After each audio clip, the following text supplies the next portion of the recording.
Well, as reported, Beyonce invited Kim and Kanye to bring North and their other child over for Blue Ivy's birthday party. This is the first time they've ever been invited. And this is a good sign that they're going to work on mending things together. Because here's the thing. Jay wanted to still work with Kanye. Beyonce didn't. So Jay's trying to, for business purposes, they want to still milk this cow. But for Kanye, there need to be some rules set. So they needed to have this conversation and use the kids as the medium to set this thing right. Like, okay, now let's have this conversation. Let's get back on track. Let's, get this thing going on. How are you doing? Like, people are really concerned. But the thing is like, we need Kanye's genius. We need to know what he's working on so that we can use it, instill it, and give it to Beyonce. So, we'll find that out later on down the road. I'm ahead of you guys on this, so I just let people come out and talk about how they're gonna, they reuniting at the kids' party, and maybe this is a sign. If you know the behavior, if you know how these people are, then you already know what's in store. But Kanye West, he's not really focused on rap too much anymore. That's what he was trying to tell people, and they're not listening. It's like he's exhausted from rap. He's really wanting to go into this fashion and other things of art that he was, his passion is. Like me, my passion is film. People are like, man, you a boxing guy. I love boxing. But film has always been my first love. Like, to me, it was amazing as a child that somebody could take life and put it on film. The actual art of recording live action and life and putting it on a film, even a photograph, was amazing to me. That was magic to me. I never took it for granted. I'm just like, how could somebody just capture life and put it on a photograph? A machine could do that. I'm like, that's amazing. So it blew my mind. So to see movies and film and the storylines and see how they line up and all the creativity of it, the shots, the artwork, the sounds. I do more than just watch. It's some people that just watch a picture, boom, boom, boom, pop, pop, pop, and they go and they satisfied. Me, I'm looking at the co-star, the direction, the scenes, the setups. I look at all of it because I love film. Kanye West has a passion, and though he raps and this is what he does for a living, people are outraged with the fact that this is not all he wants to do. Let's listen to Kanye. I spent 10,000 hours at this. I dedicated my life to this. Then a lot of people say, okay, well, you have to do music. I'm going to keep doing music, but what if people told me I couldn't rap? What would have happened? What if people told me I couldn't perform? I'm only 36 years old. I have other goals and other things, and I'm going to use my platform, every platform, to stand up and say, I want to make something. I want to make the next Ralph Lauren. And that was the point of the Zayn interview. They say people don't stand up and protect their dreams. People are too scared of getting, spoofed in a way. And the irony of it is so many people that are creatives. Think about a creative person in school. When you picture them, you're probably picturing them all the way in the back of your class, sketching or maybe getting beat up. And I'm the one creative. And this is the reason why I went on stage. This is the reason why I did this. Because creatives have got beat up my entire life. And there's moments where I stood up to drug dealers in Chicago and said, you can't have my publishing, come and kill me. Do whatever you're going to do, but you're not going to bully me. You're not going to stop me, because my mother made me believe in myself. No matter how many people tell me, stop believing in yourself. Stop saying what you can do. Stop affirming what you're going to do and then completing that in real life. That's That's the improper way to do it. I refuse to follow those rules that society has set up in the way that they control people with low self-esteem, with improper information, with branding, with marketing. I refuse to follow those rules. It's about truth. It's about information. It's about awesomeness. And the only luxury is time. The time you spend with your family. That's the only luxury. So this concept of luxury is improper to me. It's about, with Nike, with Apple. You remember there was phones that cost $4,000? That's ridiculous. Yeah, somebody pull out a Virtu phone right now. You look ridiculous. But there's people who still spend $5,000 on this bag, $10,000 on this to kind of say exactly what I said before. Oh, we're better than you. We're this than you. Taste, culture, art. Just the quality of life. This is what I'm here to do. So when I compare myself to Steve Jobs or Walt Disney, Howard Hughes, David Stern, Michelangelo, Da Vinci, Jesus, or whatever it is, I'm saying these are my heroes. These are people that I look up to. This is the type of impact I want to make on the earth. If I can make this type of impact up to this point, what can I do if you call Bob Iger and say, yo, give him a shot? If you call Oprah and say, yo, back this kid. This kid's his parents were educators. He wants to educate. He wants to look at curriculums and say, how do we simplify that? Exactly what I did in music. I want to apply to product. I want to apply to education. This is what my company Donda is about. I could rap all I want. But without that Rockefeller chain and Damon giving me that Rockefeller chain or without getting a record deal, I don't care how many beats I sold to whoever, I couldn't have made it to the point to make Jesus Walks.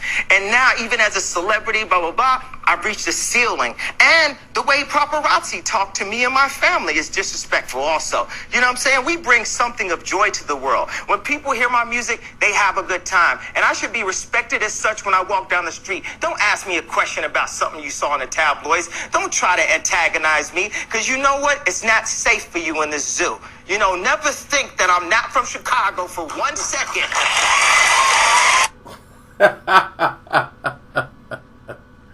Oh, man.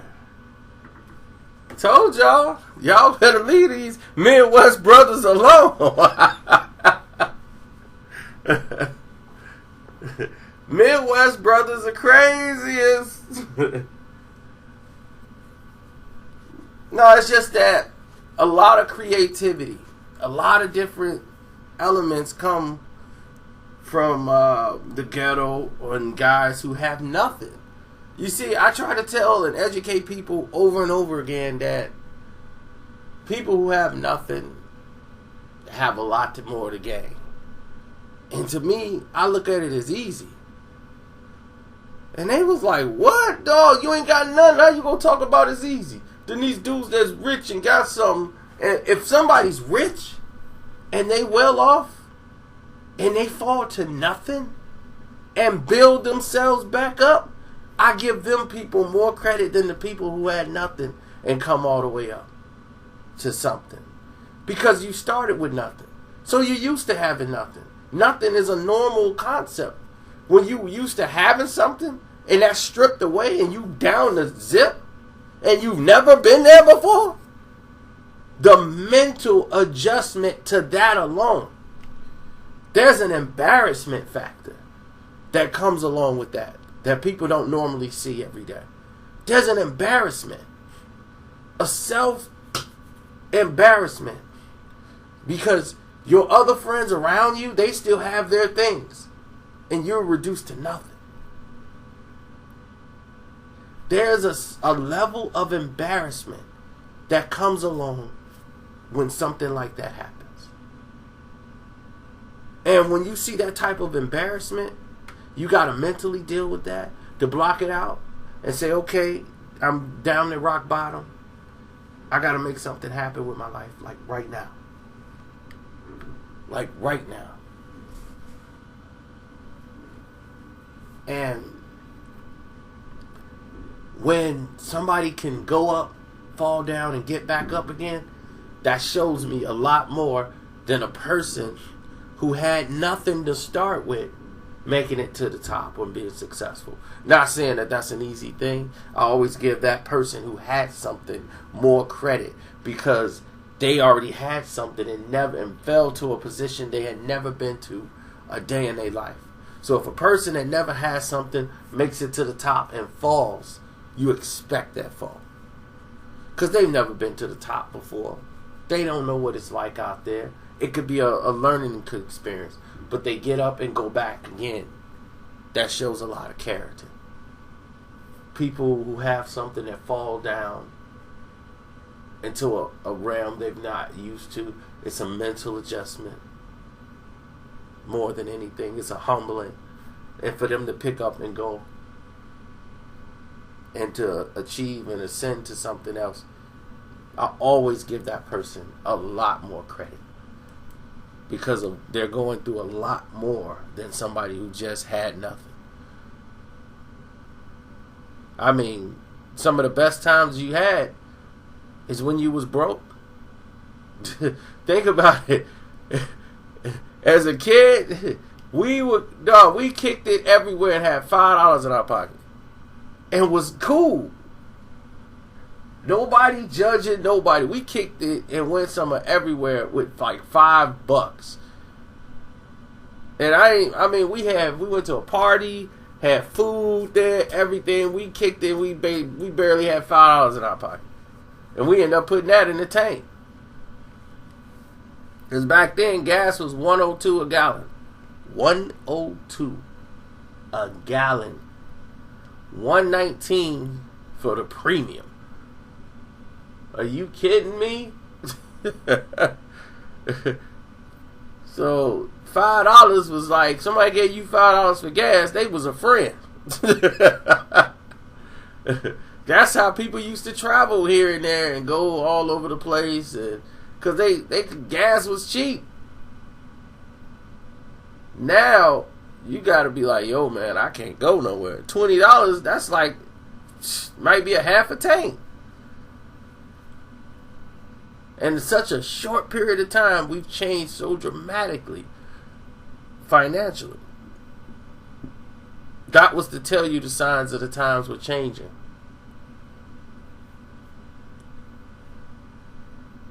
But we digress so much from the point, but it's still on the same subject of Kanye and Beyonce. Kanye talked about the ceiling. And people are like, well, what does that mean? What does he mean, the ceiling? What does that mean? There's a ceiling, even for celebrities, that you can't go to the upper echelon of where the Jay-Z's and the Beyoncé's are. They have to approve you to go to that level. So Kanye's knocking on doors he's not supposed to be knocking on. It's like you invite somebody to your house and they're invited to this level, and everybody thinking like, oh man, we can all go through these doors. No, sir. You knocking on doors that even Jay-Z and Beyonce are not knocking on. Because see, they know better than to knock on those doors. You are like a guy who don't know any better. You keep knocking on the door and they telling you, okay, look, stop. You're not gonna get in that room. Don't knock on the door no more. Stop knocking on the door. You keep knocking on that door. And they like, look, we invited you in this house. We can definitely escort you out this house. So for somebody who's creative like Kanye, it's a transitioning, a humbling that has to happen that he's not accepting. Because he feels as long as he's creative, he's going to be in the position that he is. And he has a lot to give. He's an artist. And to his credit, he is. He's very passionate, but he's not a stupid man. And I tried to tell people this. He's not a stupid man. He knows what he's doing. He's not controlled by the Illuminati. The Illuminati's not out to get him. They wasn't giving him shock therapy. All this craziness. They didn't clone him. The real Kanye is somewhere in the hospital and tied up to the bed, and this is the clone.